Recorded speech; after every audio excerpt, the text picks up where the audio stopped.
We are activating your unique self-discovery one show at a time. The Orchard of Wisdom Self-Discovery podcast are at your fingertips, just waiting to inspire and invite you in discovering just how awesome you really are and how to navigate through life in joy, enrichment, personal abundance, in mind, body, spirit, heart, and soul. All the people we bring you are here to serve you on your journey of life. Do enjoy our next show. Good morning, good afternoon, and good evening, everybody. Welcome back to another edition of Choose Positive Living right here on selfdiscoverymedia.com. I'm your host, Sarah Troy, and my guest today is Zane Landin.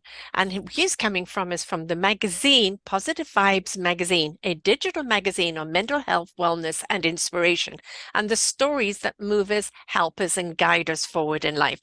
Although, we had a little back and forth. Should this go under the mental health show? Should this go under Choose Positive Living? And kind of life is a choice. We don't always choose what happens to us. That goes for the mental health and the wellness, etc. But we can choose what we do with it and how we actually can grow from it. So any story that helps us overcome or redirect or find a way to navigate through life is always a very good positive thing. So he's the founder of Positive Vibes Magazine, a digital magazine dedicated to telling the authentic stories about mental health, wellness, and inspiration. The magazine has been featured over 80,000 voices, reached thousands of readers over 150 countries, and secured 22,000 followers on several media channels. He attended the first ever mental health youth action forum in Washington, D.C., where he met President Biden, Selena Gomez, Dr. Murthy, and Dr. Biden. And out of hundreds of applications, 30 young advocates from across the country attended the forum to advocate for youth mental health activation, policy, and inclusion. He is a passionate storyteller who regularly writes about wellness, psychology, the culture of the power of positivity. He's an entrepreneur, Lady Gaga's channel Kindness, and his writing has appeared in several publications. What inspires the most is the storytelling, is how we can leverage powerful stories to create a more inclusive world for all to thrive in. And he's been featured and appeared on 50 platforms like Forbes, BuzzFeed, Authority Magazine, Canvas Rebel Magazine, Shout Out LA, and a few other magazines. So having been a person that's suffered himself from mental challenges, as we will call them, he's also a person that understands the importance of a positive vibe, because what we feed will grow, right? And what we nurture will grow, and that's really, really important. So welcome to the show, Zane. Well, thank you so much for having me in that wonderful introduction.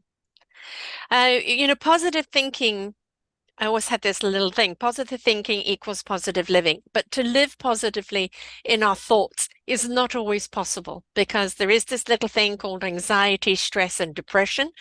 And when depression hits you, there is no negotiation with it. There is no rationalization with it. Depression just consumes you and can get to a point of all form of despair, where no logic, rationale, or anything can resolve it. It's something that you need to be nurtured through to get Yeah. through that process, or need help in getting through there. But having a positive attitude on life certainly helps prevent going down the rabbit hole. Would you find that? I wouldn't say necessarily it's going to prevent it, but I think that you're going to have a different outlook. Mm, And sometimes when you reach those levels of depression, if you can still kind of hold a positive mindset, I think that it helps you more. And it nurtures you more where you don't feel so much in despair. Because I've been there where sometimes the depression, like you said, you feel so uncontrollable. mm, And I've been in the path where I didn't have positive thinking, and then I did. I wouldn't say it necessarily was easier, but it definitely helped me more, though. It yeah. helped me realize that there was more to life, that this is a phase that I'm going to get out of, and that there is a lot to live for, even though you get so consumed in your head that life is meaningless, or there's nothing else to life, or just all those dark thoughts that people have. I think that positive thinking helps you. And honestly, when you're at those times where you can't think positively, sometimes what helps is you have a journal of positive Mm, thoughts that you write down. And let's say you don't, and you've written it before, maybe because I think having a positive journal is actually interesting and not even just about the happiness or like the depression that you experience and how you're feeling. And I think that if you can reflect and go back to those moments of those positive moments that you've had, again, it's not going to necessarily take away from the depression, but it could help you. And you Yeah. could kind of reflect on what you were like before and say, okay, these are positive thoughts that I've had, or even putting sticky notes around the house. I know Yes. that's like Mm, interesting. Even mm, putting positive sticky notes around about things that are about you. And I think that the way we change our habits is when we disrupt our thinking. mm, And so, I don't remember what the study was, but it was like we have so many thoughts, and like a huge percentage of them are negative thoughts. mhm, Almost, I think it was like 80% of our thoughts are negative, something like that. And that's daunting. That's a lot mhm. to handle that we actually are prone to be very negative in the way we Yes. think. Don't know why. It's just kind of the way things are. If it's based on Mm. society or how we're raised, how we're nurtured. Yeah, So sometimes we have, generations of right, of that kind of thinking and thought and teachings. Yes. right. And so we have to kind of disrupt that. And so if Mm, you can like go through the day and be disrupted by a positive message and you mhm, keep seeing those, it's going to definitely change your habit on, how you think about yourself, how do you think positively. So sometimes it's always just saying, even scheduling a message to be sent to you throughout mm, the day. Who knows? Whatever you can do to send those positive messages. mm.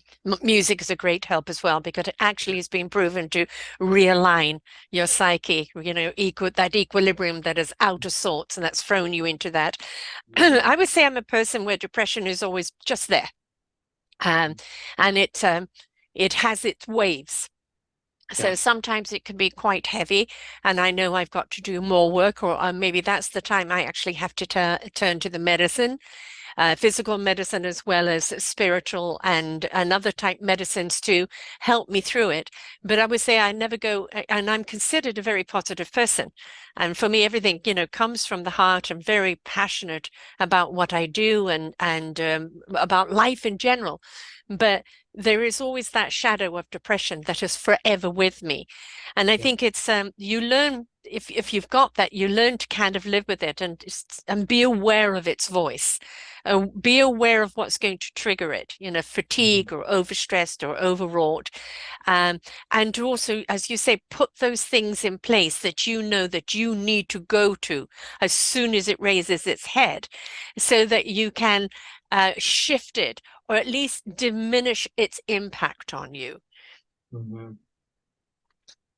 Um, Such an interesting way to think of it, because that's a good way how I would describe it too.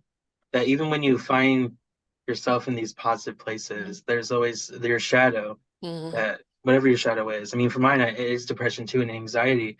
And so you're right, it's always there. Mm-hmm. And like you said, it comes in different ways. And what I find like interesting about that is even sometimes when you're in this place of positivity or peace, you still are anxious that it's going to come back in a huge wave. I think that's such Yes. a horrible way of thinking, but it's so true though. When you know your depression's always there, you're like, I'm in a good place right now. And then you Yeah. actually, and then once you tell yourself that and you're like, I'm just waiting for the next bad thing to happen. And I know people that live like that. And I've even had those fears too. And it's like, it's a very way to think. And so we definitely don't need to get ahead of ourselves too with the depression. Mm-hmm. Because I think it like sometimes it lurks in, but then sometimes we kind of manifest it in a way. Yeah. Yes, as I said in the beginning, what we seed and what we water and what we'll nurture will grow. But that doesn't mean there aren't going to be those thunderstorms or the frost during the growth, the challenges in life. And you can't get through life without various challenges. And Yeah. how we navigate them is through life experience. We discover courage and strength and abilities we never did through these adverse times. And Hmm. and I think one of the important things is learning to be in tuned from the inside out, not the outside in. If the outside is what's causing the problem. But when we learn to kind of go home to the core of ourselves, to love, to heart, to divinity, whatever that may be for you, we actually know that that's a safe place to go. And we know how to protect ourselves there because it's sometimes I'm an empath, so I pick up, Yeah. the garbage out there and it's like, oh God, no, how to white light myself and protect myself. And sometimes it's just not easy. And so Yeah. it is redirecting the mind. Mindless, stupid movie. This is going to keep the chatter away, and just Mm. redirect you. We've got to find why we've planted those seeds and they're growing for all the, you know, the weather challenges that are out there, is how to register those triggers. And despite the depression, despite the anger or the anxiety or anything else, that to choose that there will be a positive outcome, either because of it or once we're through it. Mhm. Yeah, I think that's such a great way to think about it. That, and it's for the person to decide because Mm, I wouldn't want to tell someone that you're gonna grow from this, you're gonna mm, learn how to be a better person, That I think that's something introspectively for you to figure out yourself, how you learn from it, what you can take from it. But I love what you said about focus on the inside rather than the outside. I think that's such an important message, and I wish more people would lead that way because mm. I know so many people that are frustrated with the world, and they Yes. rightfully so have reasons to be frustrated with the world. But if there are things in the world that you see that are injustice, but they're not directly impacting you, I understand you're angry. And I'm Hmm. angry too about certain things. We all are. But what can we control? Exactly. We can Yeah. control our reactions, our health, our mental health, and you can shout out the world. It doesn't mean things are going to change. It's good if you want things to change and you fight for it, Yeah. but you don't want it to the point where it's controlling you Yeah. and it's controlling your health and your mental health. And I think at the end of the day, it's good to say the world is a certain way. I can do my part, but I'm going to control the things that I can control. It's like that basic serenity prayer of Mm, accepting the things you really can mm. change and not the things you can't. Yeah. Because if you're going to try and change things that will never change, you're just setting yourself up for failure and you're going to make yourself feel a lot worse because there are some things in this world that won't change. Or will in time, because I'm a firm believer. If we want change, we have to be the change. Right. If we want love, we have to be the love. If we want peace, we have to be the peace. And the more we concentrate on being loving, peace, and purposeful in our own lives, the more we're bringing that solution to the troubled world. And Hmm. it's not about getting out there and the pitchforking or the righteousing or the advocating. Yes, if you feel you need to do that, but not at the expense of, right? Health, family, well-beingness. But the more we concentrate on being the love coming from the heart and the soul and the spirit, and igniting that into its beautiful gifted purpose and exuding that love and that resonance despite your own challenges, that becomes that inspiration that begets an invitation to others, and it raises up the frequency and it raises up the good vibrations, and you now have become that light in somebody's darkness. And Yeah. we are the solution to the problems. That we're the problems to the world, but we are the solutions. And when we know that it is us, me, myself, that has to be a part of the solution in my own life, then in that light, I am serving someone else. Yeah, I love seeing content like that where people say, if you've never felt supported, if you've never had a mentor, Hmm. it's unfortunate, but be that light for someone else, Yes. for someone who needs it, so they can live a life that you didn't have to experience, or some of the Yeah. hardships that maybe didn't have to go through. And I do agree, that some things, of course, things change over time. I think everything changes over time, but I think that, you know what, if you want immediate changes, you're not going to see them though. You might No. not see immediate changes and expecting that kind of outcome. That's where you might not see that. And sometimes you have to take a step back and Hmm. say, you know what, I am passionate about this, but it is eating at me and I just have to take a break. Or Yeah. I'm going to visit this another year.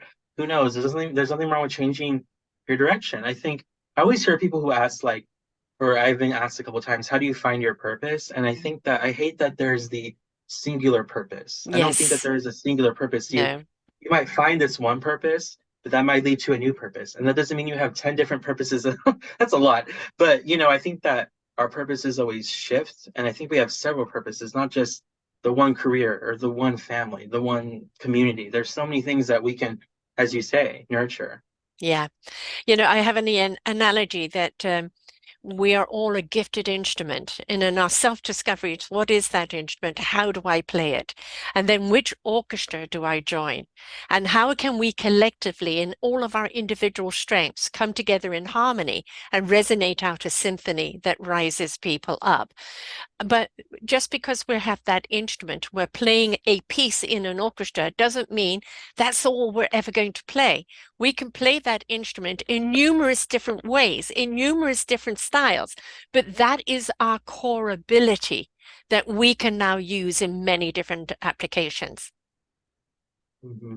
And also, just a random thought I had. No, I love that, and I also love the analogy of the orchestra because, I think some people think of themselves as not a big piece in the puzzle. I think every single person has such a purpose, even in an orchestra, even if there's an instrument that you don't hear as much, even the triangle, right? Yes, And so yes, every single instrument has a role, and I think that, yes. it may not feel like the important one, but if you weren't there, it would It'd be a drastically missing change piece. everything. Yeah, yeah. And not everybody is meant to be the lead. And we've got to remember the people that are the soloists, they're carrying a great deal of responsibility, and not everybody wants that kind of responsibility in life. Not everybody's designed for it, Mhm. right? So, be the leader in your own life, but it doesn't mean you need to lead everybody else. Yeah, So, no, I agree with that. Sorry. um, I think there's two words I don't like is this is comparison and competing when it comes to others. Mhm. I'm not comparing myself. I'm not competing with anyone else. I am, as Popeye says, I am what I am, right? And I think the more we learn to embrace who we are in our flawsomeness, all our beautiful flaws that make us unique, and be awesome, because of it, because those are battle scars, those are triumphs, those are, challenges that you've overcome that Mhm. makes you awesome. If we embrace the who we are without comparing or competing with anyone else, I think we find a great deal more of that purpose, but also more of an equilibrium and satisfaction within ourselves. Mhm. I agree, and I'll say it's hard for me. I think it's hard for many people that are kind of like victims of comparing Mm, themselves to other people. There's this beautiful Buddhist scripture. I don't remember exactly what it is, but it compared different fruits, and it said that a peach is not a banana, and they shouldn't compare themselves because they're completely different fruits. exactly. They just Even fall under even the fruit banner, but that doesn't mean all fruits are equal. right, and even fruits that do appear equal. You have peaches. Hmm. Do all of them taste the same though? Hmm. They don't. Some look different, some taste different, and so it's a hard thing to grasp because I understand it's very easy to fall into comparing yourself. Mm. And also, I think sometimes comparing yourself a little is a good thing. Not again where it controls you, but to the point where it's like, I see this person and I'm inspired, and I want to Yes. be like them. That's a That's good the comparison. invitation, though. That's the Yeah. invitation. That inspiration becomes an invitation. I would like, they represent what I would like to be. So that invites me to be better by their example, Mhm. not to become them, but Yes. the example of who they are. Yes. And to be honest, it can be hard, especially when you were driven by a world of social media. And when you see social media, it's like people post their Mm, best results. They hmm. post what people want to see. So if you are I am very active on LinkedIn, and a lot of LinkedIn is content where people are posting about their new jobs, their new Yeah. opportunities, and that's sometimes all it is, and that's sometimes all you're going to see. And so sometimes you can definitely get inside your own head with comparing yourself. So sometimes you maybe just get off the platform for a bit, don't even look at it, Yes. and then also just kind of acknowledge that your journey is your own for a Hmm. reason. And some people have different journeys and they're all valid and they're all important. Yeah. But, all social media is an algorithm. And I think what we need to understand is so are we. We are Mm-hmm. algorithms, and what we put out is what we're going to get back. So if we're getting negativity or things of discord back, that means that somewhere along the line we're putting it out. So if we choose to live on the positive vibration and wish to have that positivity around us, that's what we need to put out. Now, a lot of people will say, oh, that's kumbaya and that's avoiding. It isn't, because even in positivity, you can still talk about a hard day. You can still, Yeah. things are still going to happen to you. Accidents still happen, life still happens, COVID still happens, you know, um, everything still happens to us, but it's the positive attitudes that helps us get through it. And if you can post the realism of what's happening to you, but your positive approach, or where I have quite often said, I'm having a really bad day, more than I can cope with, I just need a hug. And, the amount of just hugs and well wishes that I would get, and we've got to understand that is a frequency that's being sent to you that you are picking up on. Just as we get negative ones, the positive ones are doing things for you. So we can ask for help. It's our own ego that won't let us.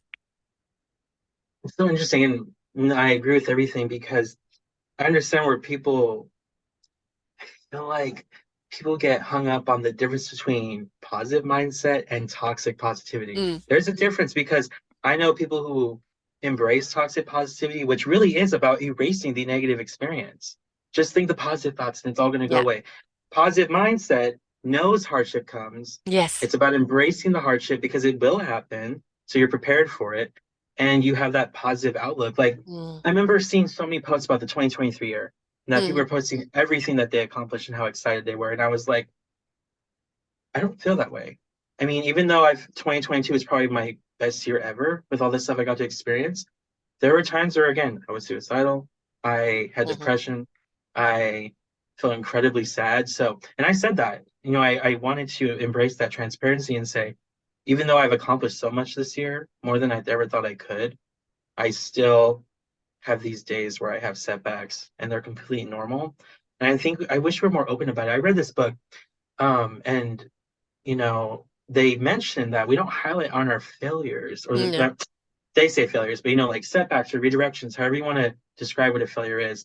And it's about showing that the real history of people, that even the CEO of a company has gone through so much, Yes. has gone through Yes. so much, so many hardships, and how they were able to turn them into opportunities where you see some real leaders born. Even COVID, I think COVID was a really interesting time where you had entrepreneurs, you had leaders, you had people have these skills born. I actually don't use the term born. I feel like they were just elevated. I feel like Yes. people had this entrepreneurial side in them, but just never thought about it until COVID. And so this creative side in them was like released. And I love it.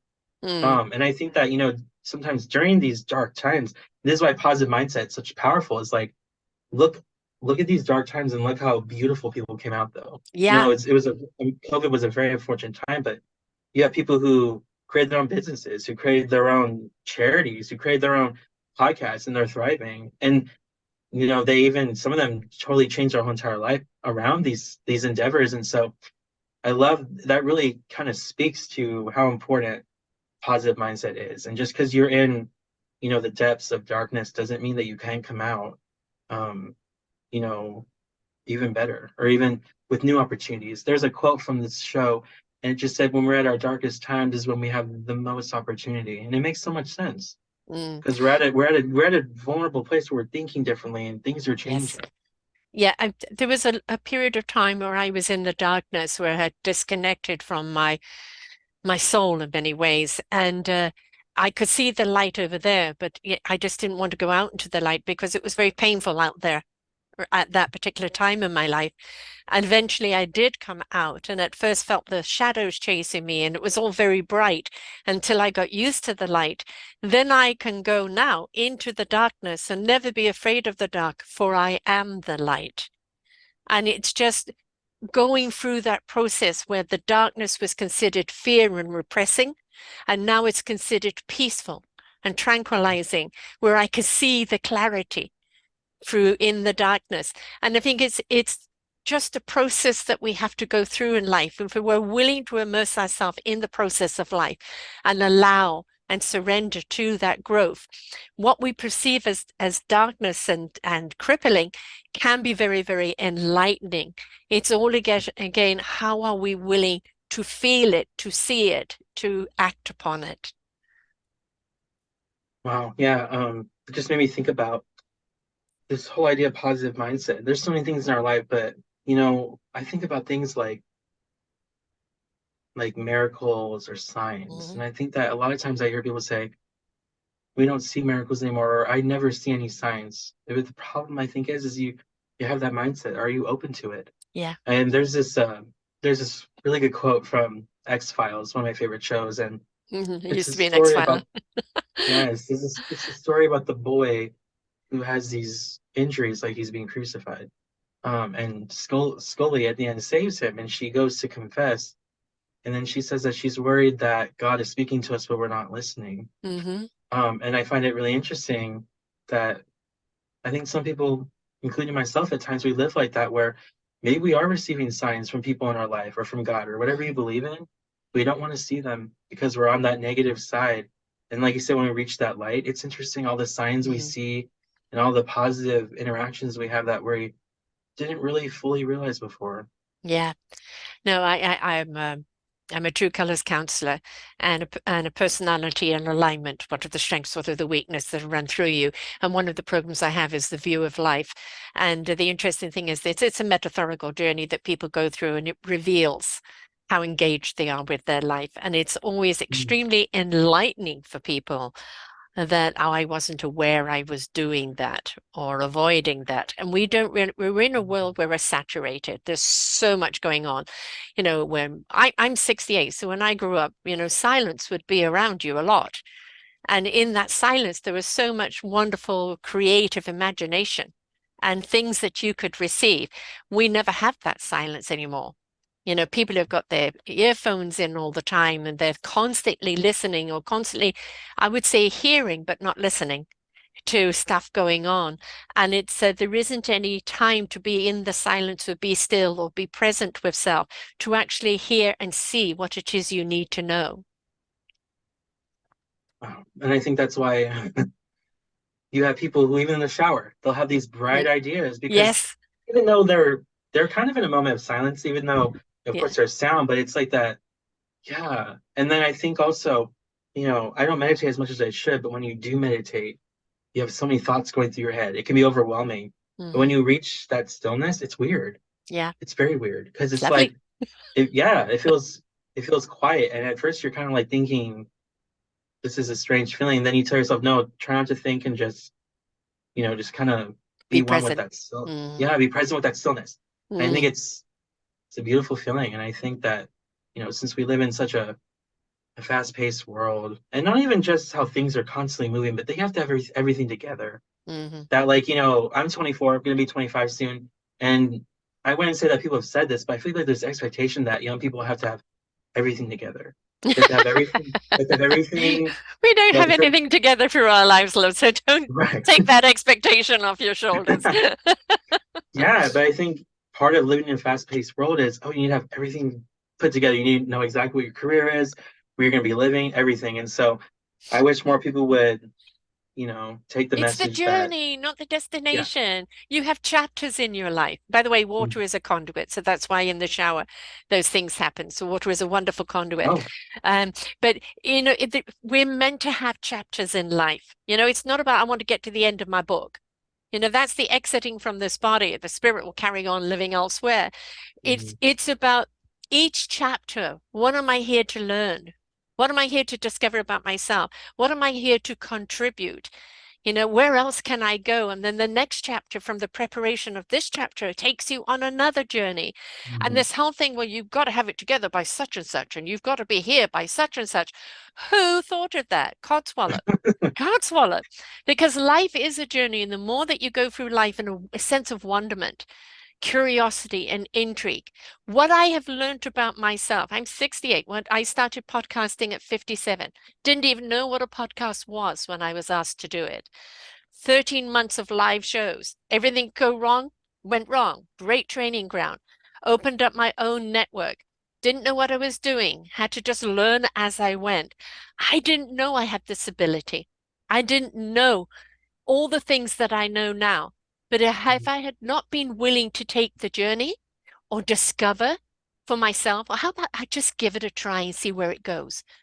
And this, give it a try and see where it goes, and learning as you go and evolving as you go is what yes. life is meant to be about. You're not meant Mhm. to have this manual. Well, I've got to do this step now and that step now, and I must reach this destination by there. Who wrote that manual? It's an it's just not achievable, and it puts too much pressure on everyone to live up to that expectation, and it's not even a real expectation. Well, and I also think that if you're going to have a manual for something that you're doing, if it's podcasting or starting a business, you're still in that narrow mindset that this is how it needs to be done. So how Yeah. are you going to do? You can grow, of course, but I think Yes. how are you going to organically grow without experiencing your way of doing things? Because I think like that's why I think people who are entrepreneurs or people who are starting a business, trying to get clouded with what other people have done. Sure, you can do a little bit of research, but your Yes. mind right now, with the lack of experience, is actually a good opportunity to do things differently. Hmm. So I think that's a Exactly. good way to grow. And like you said, you experience the failures and trial and error, and that's exactly what you're Yeah. supposed to go through when you're an entrepreneur or a founder or whatever it is. Oh, well, I learned not to do it that way. Right. And, for me, failure is when you choose not to get back up and you give in. Mhm. I look at everything as just a redirect, a lesson learned. Okay. That didn't work. What did I learn from it? Maybe all I learned was that didn't work. Or maybe I learned there's a component of that that's good, and I could take that and apply it in another direction and see how that works. And you may take two or three times with different components until you put them together and go, ah, now I've got the picture. But it's that willing constantly to explore, to investigate, to allow. That as human nature, we are designed to be. But I think we've got to a stage in life where everything is so instant gratification and instantness. I call it headliners or emojis. Headline and emoji, and that's the statement, everything you meant to know is meant to be in that, and nobody's reading the content. Nobody's listening to the content. And your whole magazine is around storytelling, other people's stories of how they've got there. We learn so much from other people's stories. They inspire us, they invite us. There's a little nugget in there somewhere that goes, ah, I relate, or epiphany. Oh, I should try that. And it becomes part of your fuel, or, part of the skill that you take on to something else. But we're not paying attention to the story because we've got caught up in the headline. Wow, my goodness. I think that's such a powerful statement because it's true though, and I think that's how we also see people sometimes as well. Mm, That we look at them as headlines or yeah, this is what they represent, that's what they put out there, but we don't look at their story or what they've experienced, or we have right, no interest in exploring anything else. I'm not saying right. we as you and me, but there are people that are like that. Yes. And there are more people. There's a lot more people than just the headline or what they Yeah. are putting out there. Right. And So, also the photo and the headline of what is might be an aspect of them, but might not be the truth of them. And if I am interviewing, I look at their site, how is it represented there? I go into their social medias. I want to see what kind of content they're putting out there. Do I resonate with it? Is it something that I want to represent? Because we see so much what we call fake representation these days. And people put out what they think other people want to see rather than the authenticity of who they are because they fear rejection. And part of the anxiety and depression that we're seeing so much across the board is that rejection fear of I'm not good enough or I can't meet somebody else's expectation. And the only expectation you're meant to meet is your own. yeah, and I think also it's important that you don't. How do I say this? That I don't want to say you don't have to be entirely. No, it's not that. I think you can be authentic, but you also don't have to put yourself out all the time. Hmm. I know people that'll ask me, and I don't post a lot, and sometimes when I do, it usually is about a podcast I'm on or what I'm doing, Hmm. and usually it's because there are times where I'll reflect on stuff, but a lot of times I'm just like, I'm also trying to live in the moment. And sometimes Mm, I don't want to engage in that way on social media. Some people are. Some people post about their feelings all the time. yes. But for me, it's like I'm trying to find a balance of how do I get more personal on social media because I care about mental health and I want people to know that, gosh, it really is okay to have a bad day. It really is. It is.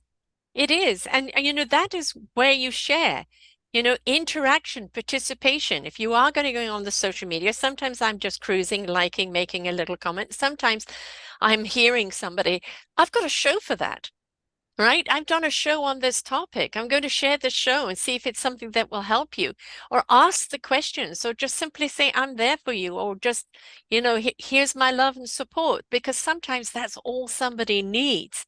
right? Yeah. It is that platform of not just how many likes or followers do I have, it's how many people are you interacting with? How many people are you engaged with? It is, in actual fact, a community. And that algorithm is going to be how you feed that community and how that community supports you. I find that, yeah, that's interesting. And I agree with the, the what specifically someone needs. Because I think that I think what people sometimes get stuck on is they have to be people pleasers or Yeah, they have to be advice tellers. right, It's nice that you have advice. It's nice you have the experience. Is that what that person's really looking for? right. Maybe Maybe they they are just just like you need a said. hug or flower Like I or, was just gonna say you that, like you said, when you said before, maybe it's what you just said, needing a hug or just know. someone to listen to. I think I understand that we have our biases and we kind of are like, oh, I've experienced this. This is what you should do. For one, again, we're not the same. Hmm. Doesn't mean that that's going to work for them. And also just be mindful of what they're approaching you with. And even just Right. ask, even just ask. Like, I don't think, I never think there's anything wrong with asking intentional questions. As long as you have Hmm. good intentions and ask, how can I support you? Would you like my advice? Or did you just need someone to talk to? Instead of kind of bombarding them with your advice, which Yes. might Don't actually do the impose, opposite of it's the engagement and the participation is in the interaction, right? Mhm. Rather than the imposition of. And it's like whatever advice, and in case when I'm putting on a show, it's always, I have done a show on this topic. It's here if you want it, right? So it's up to them whether there's nothing, you've got to listen to this. So Mhm. I think we've been told too much, you've got to. You Yeah. should, and we're so sick and tired of that. And it's like, no, I want to have free will. Engage me. Why should I? What is it about you that I should listen to? And that's only going to come through from participation. Yeah, it's interesting, and I don't know too much about trauma informed work. I Hmm. did speak to a trauma informed yoga specialist and an instructor, and how she conducts her classes. She would always make sure that she is giving her participants consent.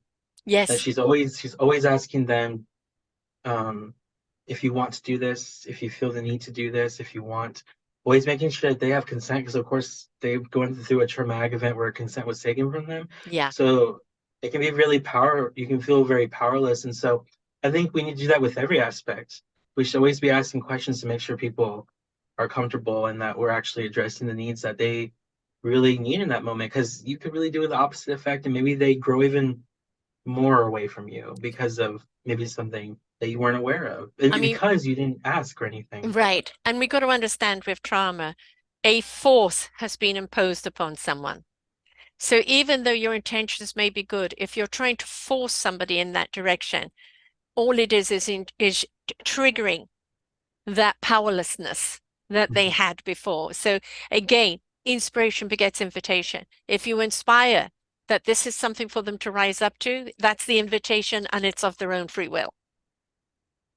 Wow, yeah, I think, yeah, I think that's really powerful. The storytelling, the way you do it is you do a podcast and then it's transcribed into a story. Mhm. And it's around mental health and wellness, etc. And these are people's experiences that they've had and how they combat things and how they live with it. What made you decide that your Positive Vibe magazine was going to go in that way? Is it due to the fact that firsthand you know what depression's like? You know what I find really interesting is I've experienced depression since I was around 5 years old. Hmm. When I was really young, and like you said, it's just always a shadow, and I've Yes. always felt that my whole life. But I never considered myself a mental health advocate. Right. I never thought about it at all. And I've been around mental health too. So I remember even being like 12 years old. I mean, like, I don't see anything wrong with seeing a psychologist. I don't think there's Hmm. anything wrong with someone that's bipolar or whatever someone has. I would just, I never was questioning that. It Mm. was part of my family. Like, my Hmm. family has experienced mental health. A lot of my family has. So I knew all about that. And I saw nothing wrong with it or taking medication. So it was very interesting to see kids my age not really understand that. And Yeah. I felt kind of alone in that. But anyways, so I never even considered myself an advocate, even though I've been around it my whole life. But I think it was, I in high school, like my senior year, I was really involved in Best Buddies, which was this. disability organization that helps, of course, people with disabilities, people without disabilities interact and build friendships, but also helps people with disabilities get jobs, Hmm. and more specifically, people with IDD, intellectual developmental disabilities. I loved it. I feel like I gained beautiful connections Hmm. there. And then when I went to university, I kind of didn't get involved in disability advocacy for the first 2 years, and then I got involved in this organization where it was all about making the campus inclusive for people with disabilities, and it includes mental health. And even still, I loved it. I stayed because, and I didn't think that was mental health. I Hmm. was I was really not informed about disability and how it included mental health. So when I joined, I was like, I don't have a disability.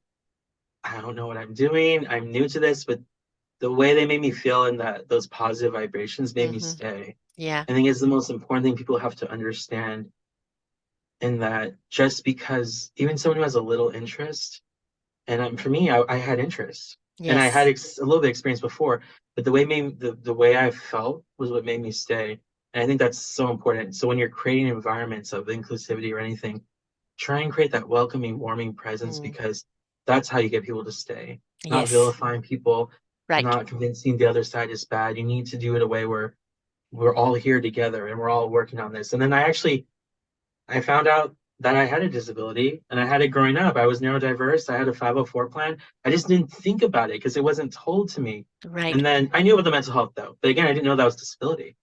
And I think I became more of a serious mental health advocate was either, I'm trying to remember if it was I think it was my fourth year, and I was like very suicidal. Like I was having thoughts all the time. Like I had really intense anxiety. And there was just a lot of my life that I was just so scattered.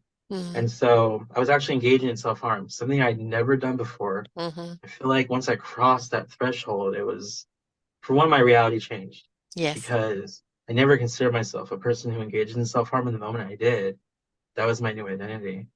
And there's a saying from this TV show, and one of the characters says that she could never cut for if she doesn't cut for years, she's still a cutter. Hmm. And I find that really interesting because that's kind of how I feel. That even though I did that, I may not do it for years, but it's still there. It's still a shadow. Yes. So it was a very difficult time, and I ended up leaving the semester because it was so bad. I did come back just dedicated to change, and I did. And I came back better because I was more in tune. I actually communicated my emotions. Hmm. I actually felt, like I was aligned with them rather than avoiding them or going against them, or having them control me. So that was when I realized, even though I experienced mental health, it was never that severe. And so I decided I became an advocate. And I was like, now I'm a mental health advocate. And even though I was doing disability work, but now I was like, I got involved in so many more organizations about mental health. I just became so much more aware about it. And I was like, if this was my experience, oof, I can imagine how the millions and billions of people who experience this, how people have had it way worse. And I don't want people to experience that. So that was my inspiration to become an advocate. And in it was the spring of 2020, of course, when the COVID kind of impacted everything. And Hmm. then, that I was taking a university class on copy editing. And so our final project was to create a publication. And so after thinking about it, I decided to create Positive Vibes magazine because I thought that two things. I thought that the world needed some sort of positive energy that COVID took away. And I think that the mainstream media also had this opportunity to talk about mental health Yes. in a sincere way, because it hasn't before. And of course, this great media opportunity didn't happen. And there's still a lack of mental health coverage, in my opinion. I think it's edging, but I think that we are still not seeing it in the mainstream lens as much as we could. So, anyways, those inspire me to create Positive Eyes magazine, which was about sharing mental health content from a positive Hmm. lens. And you can do that. I'm part of an Yes. organization where they talk about the 70/30. Their model is 70/30. It's called um, and the 70/30 is when you tell your mental health story, 70% needs to be positive and Yes. 30% needs to be the horrible stuff that you've gone through, or whatever, however you Yeah. describe it. Because how can, how are people going to be inspired by your story? About, like you say, the inspire invitation. Yes. And so You can do that. You can tell the stories of mental health in a positive way. I think the saddest thing is because mental health is so stigmatized, the moment someone's Yeah. diagnosed with depression or borderline personality disorder, some people think it's the end of the world. And I think it's sad that they think that way because they've been kind of misled into society that these mental health conditions is the end of the world. When you can show people who are successful with it, it's not Yeah. just the extreme stories of people who are not extreme, but these stories where people die by suicide or just, things like that. I think we gravitate towards those stories when there's still also other stories where people who are CEOs or people who have Yeah. are light workers, so they're healers and they have mental health. And so think we need to change the narrative on how we tell mental health. So I thought about all this stuff, and I love how you asked about the storytelling because at the beginning of the magazine, we were just going to share blog posts about different topics about mental health. We wrote one about using poetry to fuel your mental health in a good way, and we wrote one about just seeing a therapist. Hmm. Just there's nothing wrong with seeing one, and someone wrote about their personal experience, and then we literally had a person reach out to us about being interviewed, and me and my friend who started, we were just thinking where do we go with this? Hmm. Like, we didn't think we are going to go this direction. And so that's also a thing, like be open to opportunity. Because like again, Yes. we had a Yes. vision, it quickly changed. It's like it Yes. was like the first month or second month that someone was like, I want to share my story. Hmm. And then, when we shared it, we had people like tuning in from different places of the world and people were commenting and it felt good for him to share his story and get his voice out there. And so I love that, um, the magazine is the medium for people to share their story. And we learned two critical things at that time when that happened. We learned that, for one, there's a need for people to share their story. People want to share their story.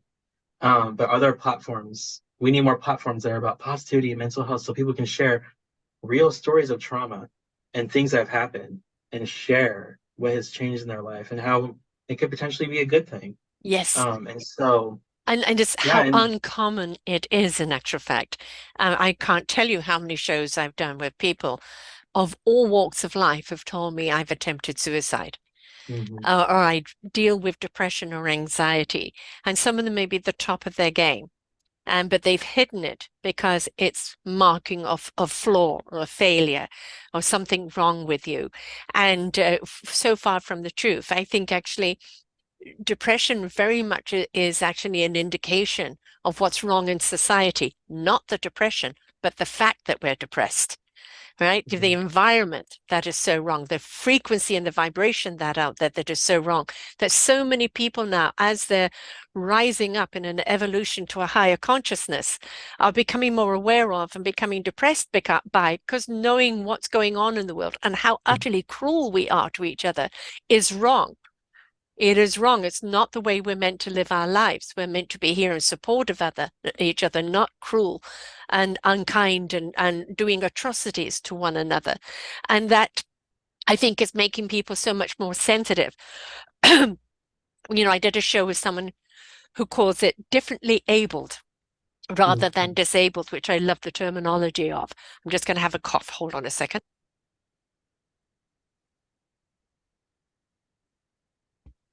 Among other things, I'm an asthmatic as well. So the if we look at things, as I said, I have fibromyalgia and I have depression, and I am not depression. I am not fibromyalgia. I'm not asthma. These are things that travel with me. They make me up. And so they're part of my challenges. They're part of the things that I have to deal with. But in a lot of ways, they make me more in tune to life, more aware of life. Um, Mhm. more aware of where I need to balance my life, more aware of picking up on other people's feelings and being able to see things that because I'm coming from this space that I may not have seen before. I've interviewed an awful lot of people that have attempted suicide or definitely thought of it, but also an awful lot of autistic people.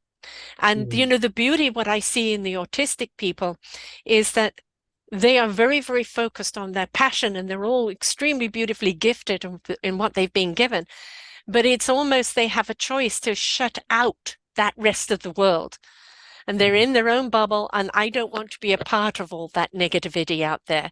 So I'm going to resonate on a different frequency, and I'm going to be very selective of who I have around me. And maybe they've got a point here. And maybe we need to be more selective of what vibrations we allow in or what we do tolerate from other people. Because I think the less we feed all that negative vibration, the less we give it mediumship, news, media, and everything else, the more people will realize the other side of the coin is a much more pleasant place to live. So I think that depression is something that I would even say is 80-20 now. 80% people have it in some form or other, and Mhm. to different degrees. And as you said, you were brought up, it was just in the family. Um, I haven't I've been diagnosed with depression, but not, every time I went to a shrink, it ended up with them on the couch. Because I'm Mhm. just like, it always ended up they opening up to me instead. And so, um, but it, but I think for me, it's just the sensitivity to life, the Mhm. sensitivity to the atrocities and the pain as to the light and the love, right? And this stigmatization, this judgment, this persecution we do of one another is our human choice. When we decide not to make that choice, and instead of judging, try understanding. Instead of persecution, try and be a part of the healing. And Mhm. instead of damning someone, be more supportive. We would be a better human race and we wouldn't see so much pain out there in the world in any form that it manifests. Yeah, wow, there's a beautiful quote from the movie Contact, if you've ever seen it. But Hmm. so at the end, I don't remember her name, but I remember the actress's name, Jodie Foster, Yes, Jodie she Foster, yes. Yeah. when she goes on that galactic trip, whatever it was, honestly, and she does meet with the extraterrestrial, and he says that, humans are interesting species, that they're capable of such beautiful Hmm. dreams, Hmm. but such nightmares. Yes. And I wish we would focus on bringing up those dreams that we have rather than Yeah. tearing people down. And I love when you say, don't how do you say this? Don't judge, but try to understand. Because we all judge. We Yeah. all look at someone and we go, I don't get this. Like I Mm. don't understand, why you would make this choice. We think these things, but it's also like, but but change that judgment to questioning and Yeah. understanding and being open to it instead of like again allowing that judgment to control you and just have that bias against someone. Of course, we judge people, but do we allow ourselves to continue understanding, or do we just let that bias we already have rule how we feel about them? And I think that if we come into this world as curious beings and like, I Hmm. don't get this, I don't understand You're right. this lifestyle you live, but tell me about it. It's interesting. I don't know, so there are plenty of things that I don't know, there are experiences I don't have, and even people I've talked to through the magazine. What's interesting is we talk to spiritual leaders. One of the most amazing conversations I had was with a medium, and that is not my experience at all. I have Hmm. never in my life experienced seeing someone who has crossed over. I wish I had, I but have. it's not my experience at all. Mm. But who am I to tell someone what's right or Exactly. what's wrong? Right. you know, Yes. and and I hate this feeling that not this feeling. I hate that there's this notion that people who do this work are just frauds, Hmm. or they're just making it up. I mean, Yeah. granted, there are definitely frauds out there, of Of course, course. Of but course. like in everything. But but those frauds wouldn't be so fraudulent if people were more believing. If yeah, people more were open to believing, they really wouldn't have a leg to stand on, because people would know when people are telling the truth or not. It's yeah, because what fear is the thing that governs us. And what we're afraid of, what we don't know, right? And then what we don't know, we're afraid of. And when we do know it, we go, why was I afraid? Oh, yeah, this is something to be afraid of, but not terrified of. I am actually have power to do something about it. But we mhm, allow that fear to stop us. And then in that judgment, because we're afraid, we pass that judgment on other people. But, it's like you go to a smoker's board, a buffet. Are you going to eat everything? You have your preferences. You have your foods that are your nectar. It doesn't mean you have to eat. I don't like this and I don't like that. Do I have to hate it and pass judgment on it? No, it's just a preference. I Yeah. don't, it's not for me. It's for someone else. So, let it be. Let it be. Right? We don't need to get up in arms over everything. Yes. I it also reminds me of, there's nothing wrong with picking from the salad bar of life. That, I remember when I was thinking about different religions and someone said, the thing with religions, you need to be devout. And you can't pick from the salad bar. It defeats the purpose of religion. And I was like, um, I don't think so. Not again, that's for you. You think of religion Yeah. that way, good for you. But for me, it's like every religion teaches something good. Every religion has some scripture or some message Yes. that I think we It's all been benefit from. misconstrued Yeah, in I many mean, ways. you can find powerful messages in Christianity, in Catholicism, in Islam, in Buddhism, in Hmm. Hinduism, whatever it is. I don't think it's fair for us to say that this is the right religion, this is not the right religion. And It's even people, what's preference. interesting is even people I know some people that go, yeah, no, it really frustrates me that there are like branches of Catholicism that will tell me that they're preaching God the right way, or there's a certain way you have to preach God. And then 30 minutes later, they'll say that they're learning to preach the right way. I'm Mm. like, you're still kind of in that group thing, Yeah. and you have to kind of go away from that because who's to say what the right way is? You just kind of have to find the right way for you and what you truly believe in. Of course, and you're not going to resonate with everything. You're not going to resonate with everything in the Bible. You're not going to resonate with No, every message, and that's okay. You don't have to follow everything that it says. no. And I think what we need to do is look at the core. I believe that all religions at the core were based in love. Love for one another, God's love as the generator of our consciousness. And our consciousness in a higher plane is love. Because in that state of love, you can't knowingly go and harm anyone else, for it harms you. So, I think love Mhm. is that generator. The show I've done today will be out the same week of you is Jesus and Salsa.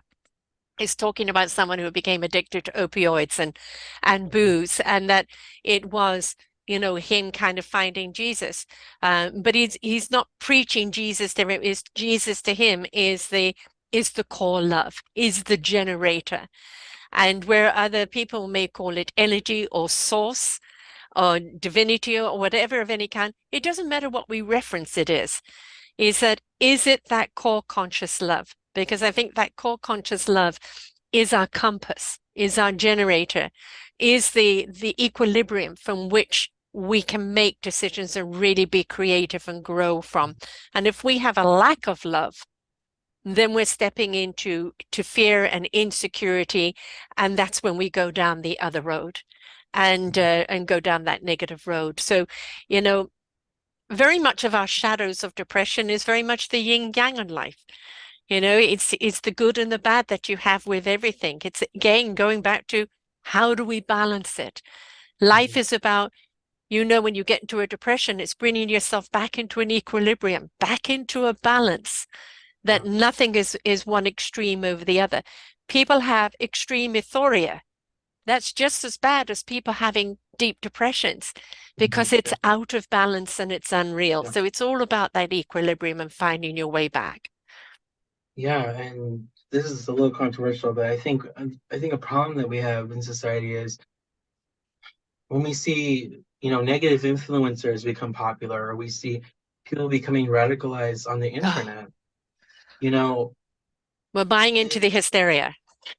yeah, and of course, people being radicalized on so many different sides, so many Mm, different levels. There's so many toxic communities out there. The problem is we're not looking at the root problem, no. which we what we do is we go and say this person is horrible, and the Mm, idea that they became popular is disgusting.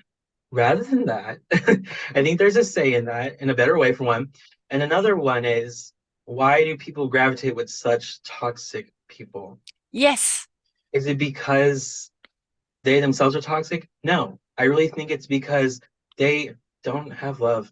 They don't Yeah. have love in their life.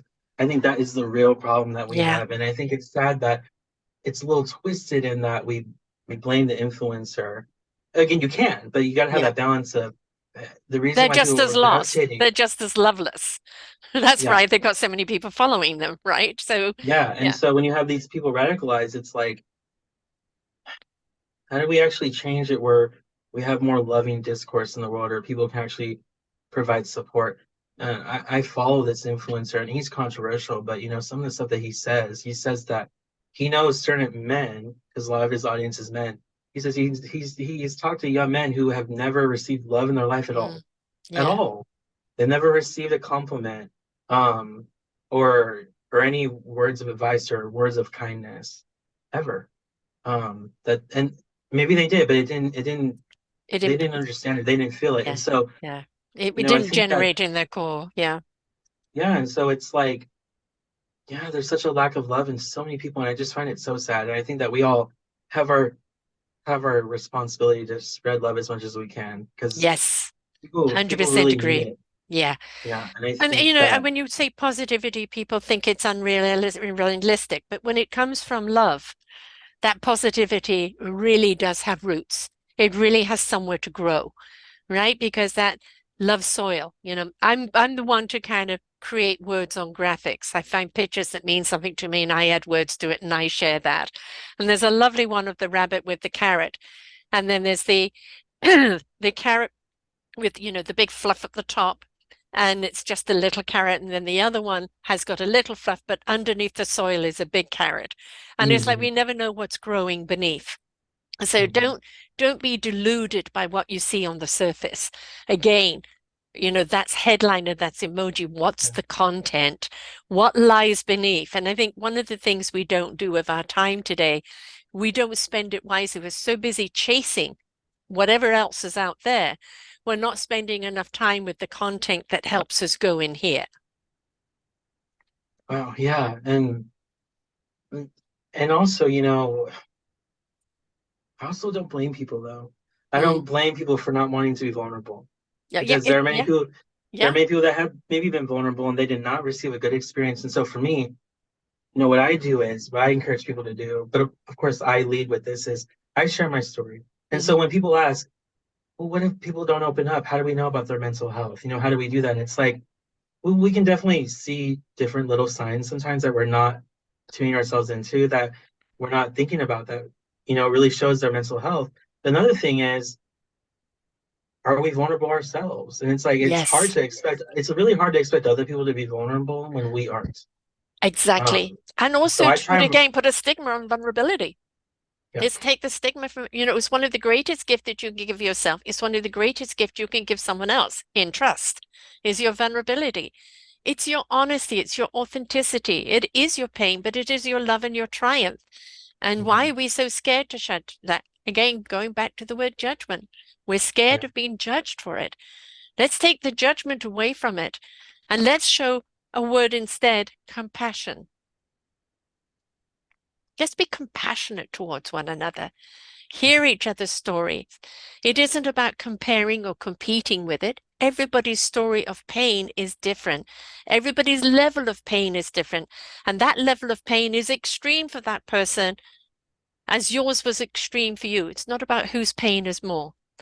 It's how does it have an effect on your life, but how can we rise up from it?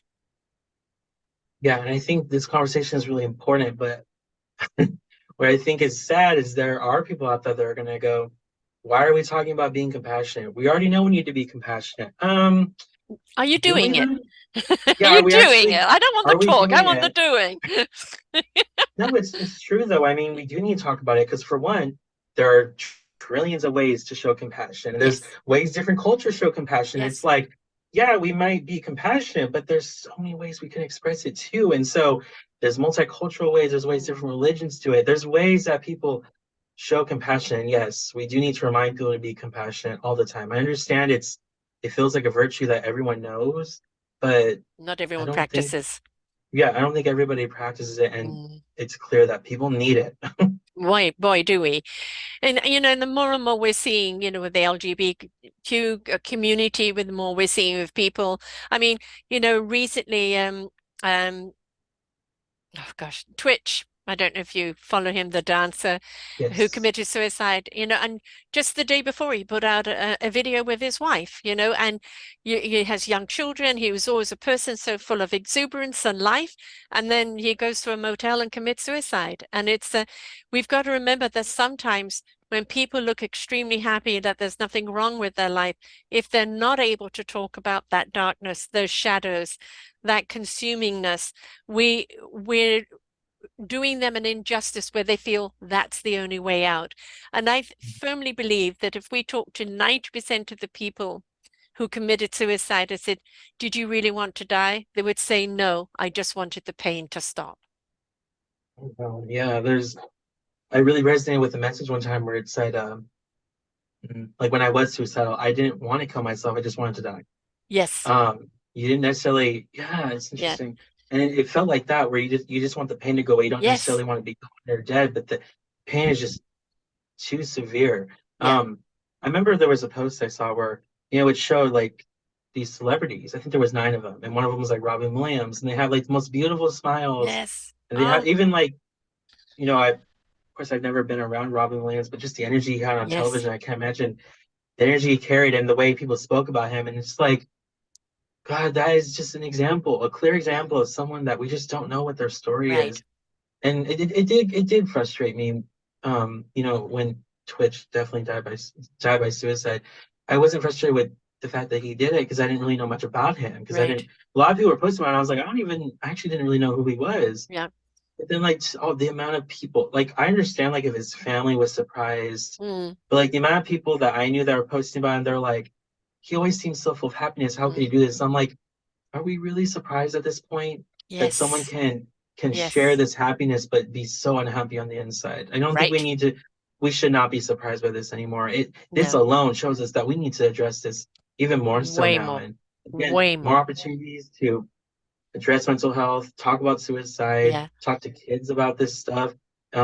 Even uh, just more support, more funding for suicide. There's so many things, and I knew what happened. Like when he passed away by suicide, and people were you talking about suicide. I was like, okay, I can get by this. I'm happy people were talking about it. And I was like, all right, 2 weeks have gone by, and the Yes. discourse has kind of lost its traction. I'm like, I knew that would happen because so many things happen like that. But to the people I know that posted about it, I was like, keep talking about. I posted about it. I said, this is someone who is in much pain, and they died a horrible way, and the feelings that you feel right now and your sadness, use that as inspiration to Mm, continue talking about this because hmm. this might sound terrible. He's just one person. Yes. And every single day, a person This dies by suicide many. every minute. Yes. So many Yes. people. So, like, one person dies by suicide every minute or 40 seconds, whatever it is. And every time someone dies by suicide, so many people attempt. Hmm. So, literally, thousands and thousands of people every day are thinking about suicide. Are they actually attempting it?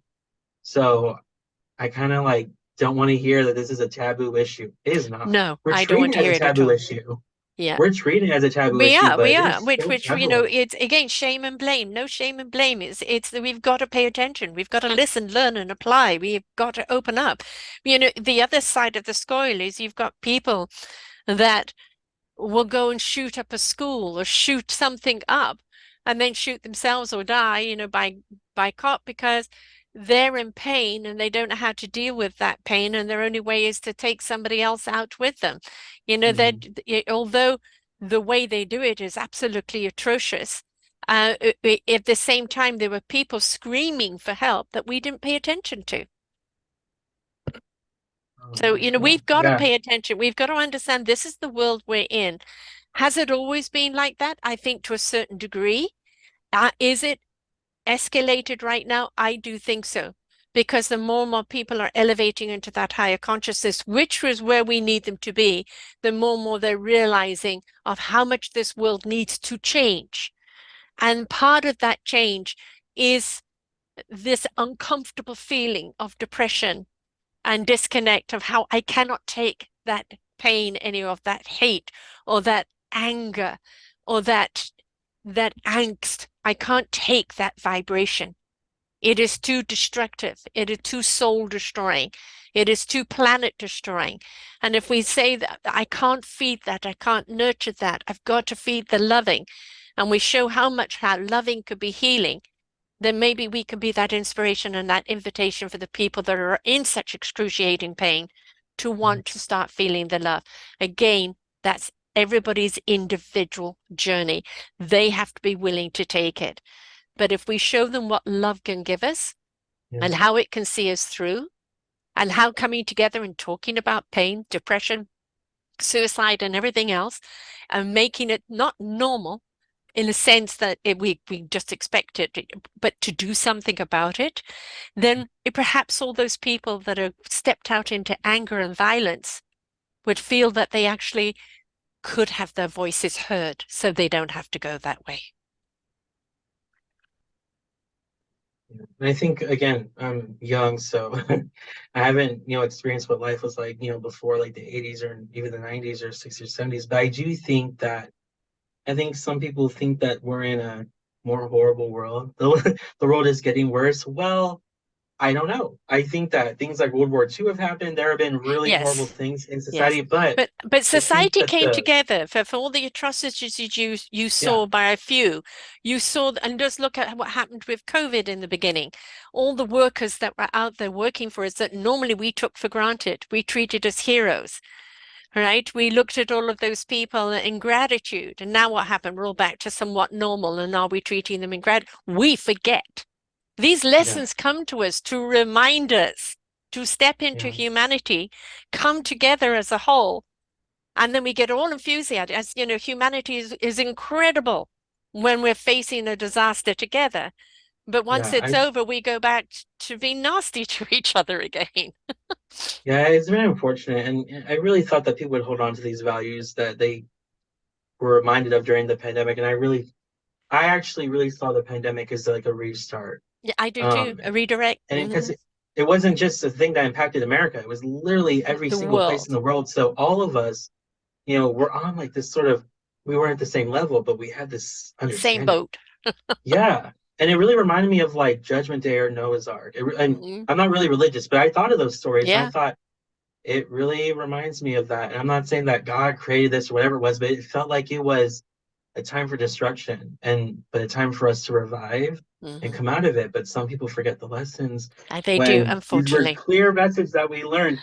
And I also think that I feel like the democratization of media has played into Mm, why people see the world so negatively. It's yes, because back then, correct. maybe in the 60s or something, you wouldn't be seeing what's going on in different countries. You wouldn't be seeing every single event Exactly. that's going on in the country. So we're bombarded with, I feel like, how much, We're I can't remember if it's, saturated. I don't remember if it's a million or a billion pieces of content we receive every single day. And so much is Yeah. negative, so much is negative, and we see the robberies, the shootings, and it's like, wish we would see some Six-year-old shooting their teacher. yeah, we see that 13-year-old all the time. stabbing Like, how people can to death. we Yeah. yeah, and it's so easy to just say the world is just terrible, but again, I think it's always been. I just think that people see everything now, and it's just everything's out there. But I think because they see everything, some people become so jaded and so disconnected and apathetic, they become it. And No, of course, yeah. there's also this thing with social media amongst many of the young that their moment of fame or the challenge, like here in I think it was Toronto, there was a bunch of girls that met online and then they met together, three 13-year-olds and three 16-year-olds, and they got together and they stabbed someone to death, right? Oh, And it's like, what is going on in their world that they would come together to kill someone to death and do it with such glee at that age, and a 6-year-old taking a gun to school and shooting the teacher in the middle of a lesson. What is mm, happening to this? They're so disconnected to themselves and reality and their presence of the moment, and they're so busy living up in this twilight zone that they're not connected to themselves or anything else. And we're losing them. And we need to change that. That conversation has to be there. yeah. And also the potential, and not everyone, but the potential of just not having enough love in your life. Yes, Because the phone is, I replaced the love. You're right? yeah, and Yeah. I understand that like some people want to follow trends or whatever it is, and teenagers follow trends. But I think a lot of, I don't know, maybe I'd be surprised. I think a lot of teenagers would say, I am not going to stab someone for clicks. Yeah. And that the people that do that, they may be following a trend or whatever they were trying to do. Mm. I don't know. But there was something going on in their life that they were not able to see something wrong with that, No, you I know? know. And So, unfortunately, like there's or that missing that man links. that Yeah. that man that had that disability that was drowning, and Mm. the kids were filming and laughing at him. He couldn't. He died, Yes. and no one did anything about it. Yeah. And Again, back to where is that compassion? Where is that I uh, must help someone, you know, mhm, and it's like that this is, you know, the depression we're feeling is manifesting in apathy, and that apathy means that as long as I get it on camera, it doesn't matter what happens in front of me. I'm not a yeah, part of it. And this is something that we need to address because it's going, you know, I'm at the other end of your scale. I'm 68, but I have grandchildren and you're a young man. This is what your future is going to face unless we talk about it and we put a stop to it and we address the root cause of it. And the conversation has to keep going. 5 years ago, the universe gave me a saying. The universe is going to shake us up, to wake us up, for us to step up and change it up and grow up. Grow up vibrationally, but grow up as a human race. And we're still, you know, many people have embraced it, the change it up and stepping it up, and they've taken on that. So many people are still in the shake it up and they just don't want to change it up and because they want to keep things the yeah, same. Resistance is futile. Change is already there. It's already by people like yourself who are putting out the magazine and talking about it, doing the podcasts and talking about it. Change is already in momentum. We've just got to yeah. put the foot to the pedal a little bit. So the resistance is futile. And it really is up to each and every one of us to say, we have to be a part of that change and not abstain from it because we're part of the problem if we're not a part of the solution. Yeah, and it really reminds me of what you said before about being jaded, but also I think that when you go into light work and advocacy, you are around Mhm. horrible things. You're around trauma. You're around people who have gone through a lot. You have to remember to take care of yourself. Yes. And also you cannot be consumed by that anger again. Because I know No. people, well, not personally know them, but I know people online. I know people that are advocates that fight for social justice or justice, whatever it is that they say they fight for. But they're fueled by so much anger Yeah. that I don't really know what change is happening. You And can't you we can't just fight don't, for justice with a pitchfork. You yeah. can't And fight with that. just like yesterday, of course, MLK Day, and I find MLK interesting, just because of his obviously his beliefs and what he believed that what race was and how people should be treated, but also in his approach to nonviolence and peace. What I find really interesting is I see people post about Martin Luther King, and I'm always wondering, but how much do you really, again, you don't have to believe in everything he said, but fundamentally, some of the stuff that he said, people would deem radical today. His Mm. approach to nonviolence, a lot of people would say, no, we need to be violent. So I think there's a lot of folks that actually don't agree with some of the stuff that, Martin Luther King said. Of course, you don't have to agree with everyone, but I find those messages incredibly powerful. And he even said, I think he called it self purity, which is keeping yourself pure. I think I saw someone post about it, and it's all about, when you do this advocacy work or you do the work, sometimes you can get entrenched in the negative Yes. and the very horrible thoughts that you're inspired by that hate, Mm. which doesn't make you very different from the hater. Right. And Very, very right. I had a Yeah. pretty interesting conversation. I know some people won't believe that, but I had an interesting conversation with someone in my family. We don't agree really on a lot, but he was saying that you need to critique the negative, and I was like, no, no, I can't remember, but I remember I was telling him, yes, you critique the negative and that you critique the hate. Nothing's wrong with that, but you can't hate the hate, No. and that's I don't think he was understanding what I was saying because I was Right. saying you can critique the hate, but if you are hateful and people who are hateful towards you, you're just creating this endless violent cycle. Yes, perpetual And for cycle. me, it's like, you mentioned LGBTQ. I am queer. I have these different identities. I am not bothered by people that don't do anything to me, and they do carry these homophobia. And Yes. there are people that have these that do believe in that. And to me, it's like I really hope that they can get out of that mindset one day because, for one, I think it's horrible to carry a hatred for no reason. There's this irrationality to Ignorance and hate. fear. Fear and ignorance. Right? They Yeah, I lead mean, to that there's hate.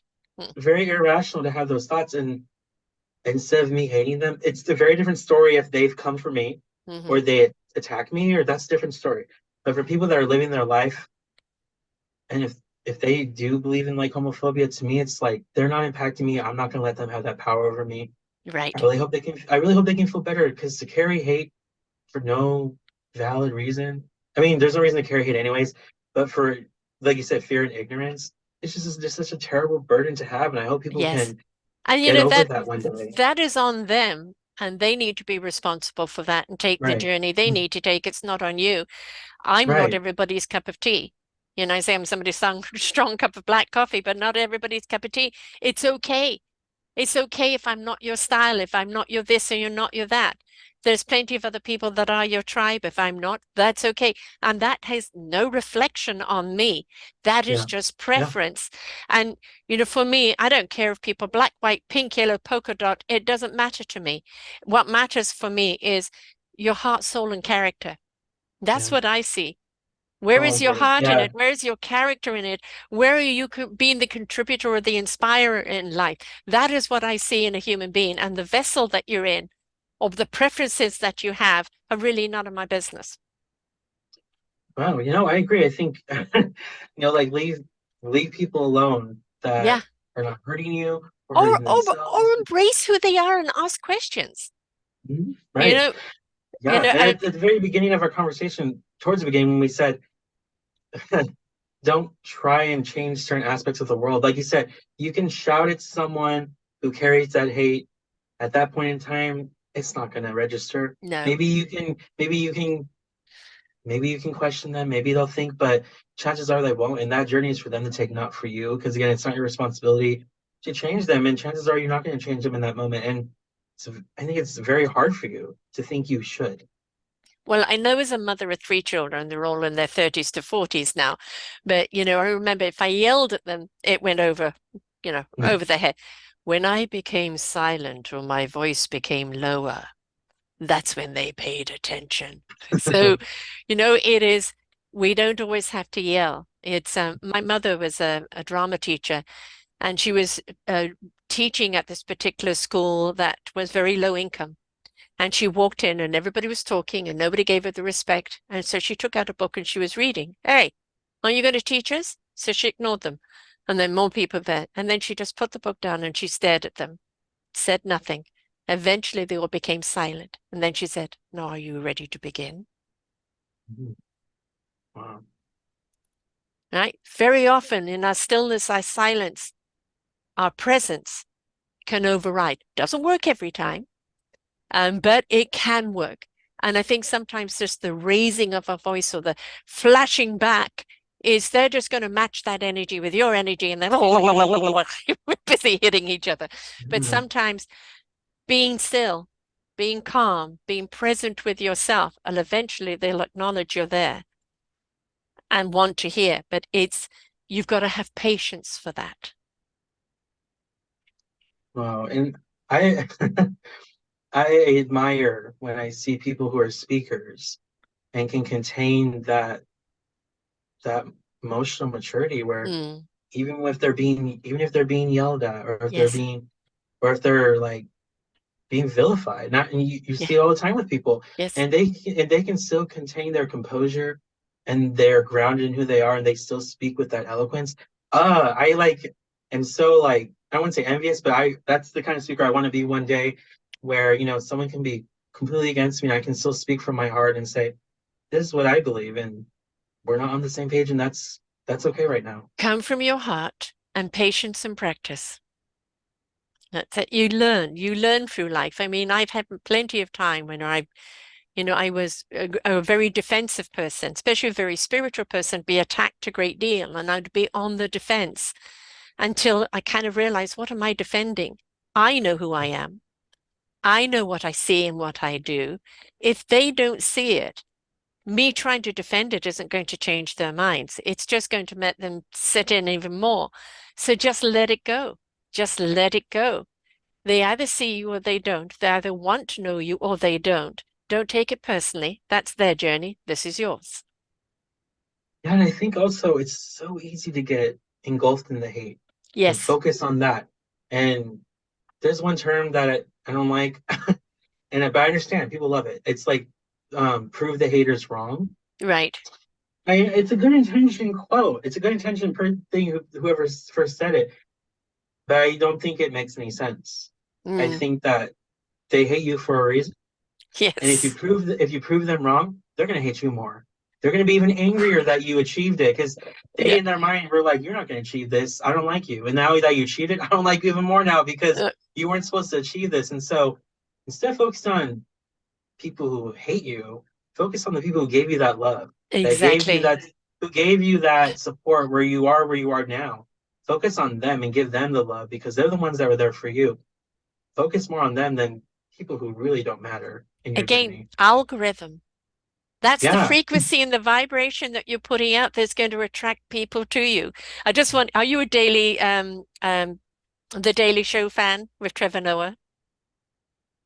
No, I never watched it, but I've heard of it. Well, he's no longer there, but I love him Mhm. because he is actually incredibly profound, so well balanced, but a comedian. And sometimes the only way you can watch the news is through comedic eyes because, how do you take it seriously? And they had one comedian that would go out to the Trump rallies and he would give Mm, them an actual fact of something that's happened. And they would always find a way around it. No, it's not true, or that doesn't matter. And the more and more you would try to kind of show them why they needed to change their minds, the more they would defend what their choice is. There is nothing you can do in that mhm, arena, nothing you can show that would change their mind. Don't waste your energy. When and if they ever wish to change their minds, it will come about themselves through their own journey in life. But the more you try and say wrong, the more they're going to say right. And so we just again concentrate on the people that are living in the loving vibration, that are living in the solutional preceptors of life. And then eventually it will teeter-totter. And the others will either go, well, maybe there is something in this. Maybe then I do need to open this door. But again, that's our individual life's journey. That's what we're all here for. Our own self-discovery of how we're going to live life and how we're going to contribute. And if we choose not to be engaged with love and compassion, kindness and consideration, then we are going to be always in that perpetual cycle of hate, loathing, and everything else. It's up to each and every one of us of what we decide to do on our journey of life. yeah, wow. No, I think that's really powerful. And um, yeah, I think that I understand that it's important to be the light in certain times. Like when you're in these spaces that you could be the trailblazer, but you know what? Sometimes you don't need to be. Like I've been in many, and I think also it's good to have expectations, but sometimes there are gonna be spaces that they're not for you. Like Mm, there are many spaces they're very liberal, that were very, very LGBTQ friendly. Did I feel comfortable and psychologically safe? I didn't. no, yeah, So it really depends on the spaces you find. Sometimes there are people that have been really liberal that have supported me. There have been ones that didn't, right? right. There were people that were pretty conservative that didn't support me, and there are ones that did. Yes, So it's always very interesting the ones you find, and also to realize that people are not a monolith. And just because it's a queer space doesn't mean it's yours. Doesn't mean you're going to no, align with it. And that's a sad fact. But don't keep putting your energy in a place that you're no, not getting it. no. Find Follow another follow the space. the algorithm that's going to work for you, right? And as your Yeah. magazine, positive vibrations. What is your vibe? Is it positive, and how can you attract other people within that vibrational sphere? That's really Mhm. what one's looking for, right? This is my frequency. I'm looking for people who are on my wavelength. And, even if we fluctuate between frequencies, but, between vibrations, but it's within this parameter of love, kindness, and consideration that we are going to play in. There's no point in trying to go and play in somebody else's field where all it is landmines. Yeah. Having said that, my dear, I'm sure we've been talking quite a while, so much to talk about. How do people A, listen to the podcast, B, read the articles? How do they get to the magazine? And, how do they be a part of all of this? So most of our content's written. And so, but you can find the old podcast episodes on Positive Vibes Magazine. We have a section, and all the articles are on the website, which is positivevibesmag.com. And if you want to get involved, just there's a contact page where you can, if you want to be a writer or want to be featured, whatever it is you want to get involved in, please let me know, and we will definitely do an interview. And if you want to contact me personally, I'm active on most social media pages like Facebook, Instagram, LinkedIn, Twitter, and it's just my name. So if you have anything you want to talk about, let me know. And of course, you're on Facebook, Instagram, LinkedIn, under Positive Vibes Mag as well. So they can also reach out and follow there. And then Yes. Positive Mag / podcasts. And it's just go and listen or go and read. Go and listen to somebody else's story, because it's through those stories that we learn about ourselves. It is that reflection of ourselves, and it may not be the entire story. It could be one aspect of it. But when Right. you relate, you identify. When you identify, you don't feel alone. And then you're more open and receptive to what you need to do for your own life in order to move forward. That's what a good No, that's story does. exactly right. And we always say all the time, you're not going to resonate with every single story. That is completely fine. Because Yes, not every story is meant for you. Some stories are meant for someone else. Signs are meant for someone else, whatever it yes, is. But there's hopefully try and find that piece of it, an aspect of it that you resonate with. Like for me, write a story about, a woman who's experienced something I haven't experienced. I don't understand that. So yeah, I'm not going to understand that part of the story, but I still understand different part of her story. You know what I mean? mm, So again, we don't completely understand one another completely, but we still share that bond somehow. You know what I mean? Like finding exactly. that commonality. There could be two people that have nothing in common, but Mm, there's something that binds them. exactly. And it transcends gender, it transcends age, Yeah. it transcends race, it transcends religion, political views. It's like, what's the common denominator? Caring, heart, right? Community. And that's really, Yes. if we look at those common denominators, that's where we're going to actually see where we can really hear and listen and learn and apply. So Mhm. it's really, really important. Thank you so much for sharing here today and for taking this journey, being open and honest, putting out a magazine that is open and honest with it. For the people I've interviewed that have been open and honest about, trying to commit suicide or their depression, they come from all walks of life. And they've said 5 years ago, 10 years ago, they wouldn't have been able to do this without maybe losing their jobs or other people persecuting them. And now, if that happens, they don't care, because they have a sense of freedom for speaking openly and honestly and looking at themselves as flawsome, but not as flawed. Right. Mhm. And so, Yeah. it's we've got to get over that. And we've got to understand this is kind of a different pandemic right now. Some people are life of depressions, like I'm sure you'll always have the shadows. I will always have the shadows. Some people, it's an environmental one. It's the situation that's going on in the world right now. Or it's, a particular experience they're going through. Do not deny it. Please seek whatever help you need to get through it.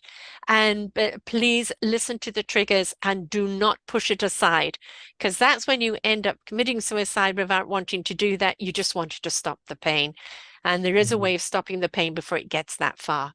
So thank you so much, Zane, for helping us here today. Thank you so much again for having me. Until next time, folks. Please be kind to yourself. Until next time, bye for now. We hope that you enjoyed the show. Find all of our shows on selfdiscoverymedia.com under podcasts or self-discovery media /shows. And for all our current shows, go to What's New. We are supported by you, the audience. You'll see a nice big shiny blue button for one-time donations, or follow us on Patreon and you will be able to support us there. We enjoy bringing you such wisdom. And the next show will be up in just a moment.